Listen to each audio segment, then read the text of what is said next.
फायदा नुकसान तो लगा रहता है, पर फायदा कम और नुकसान ज्यादा हो रहा हो तो ये सोचने वाली बात होगी कि कमी कहाँ रह गई और उसको कैसे दूर किया जाए। ये तो आप जानते होंगे कि श्रीलंका की जो हालत है उसमें अभी उसको 6 से 7 महीने तो लगेंगे ही अपने पैरों पर खड़े होने के लिए, और इतना ही वक्त भारत को मिला है अपनी पैठ जमाने के लिए, क्योंकि जो बाजार श्रीलंका ने जमा रखे थे वो अब उसके हाथों से जा चुके हैं और भारत के लिए ये एक बड़ा अवसर बनकर सामने आया है। दरअसल श्रीलंका की चाय ताइवान और ईरान में बड़े स्तर पर जाती थी, जो अब पूरी तरह से बाधित हो चुकी है।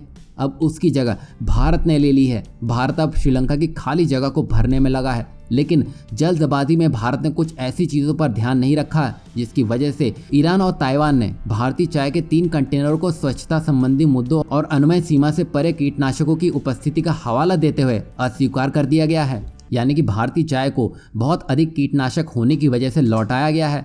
इसकी वजह से न सिर्फ निर्यातकों को बल्कि भारत की साख को भी काफ़ी नुकसान पहुँचा है। भारत में चाय का उत्पादन तो खूब होता है, लेकिन साथ ही यहाँ कीटनाशकों और रसायनों का भी खूब इस्तेमाल किया जाता है।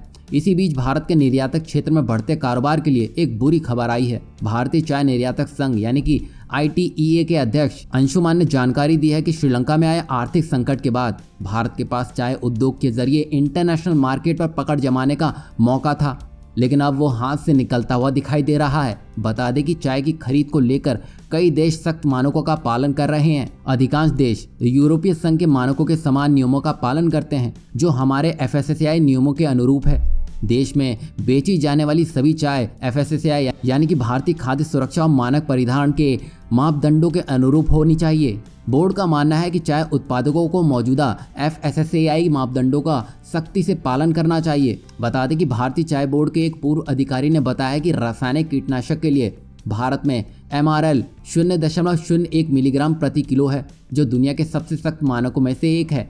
वहीं जापान के मानक 0.1 और यूरोपीय संघ के लिए 0.7 हैं, और इस मामले में ताइवान के मापदंड तो एकदम तगड़े हैं, जिसकी वजह से ये चाय वापस हुई है। वैसे एक निर्यातक ने कहा है कि ताइवान से रिजेक्ट कंटेनर भारत के सबसे बड़े चाय निर्यातकों में से एक कोलकाता से आए हैं। कंपनी ने 600 कंटेनर शिप किए थे, जिसमें से केवल 2 ही रिजेक्ट किए गए हैं। यानी कि भारत की कुछ ही चाय रिजेक्ट की गई है, बाकी ताइवान ने एक बड़े लॉट का इस्तेमाल भी किया है। यहाँ हम आपको बता दें कि भारत ही नहीं बल्कि वियतनाम और चीन की भी चाय को रिजेक्ट किया गया है।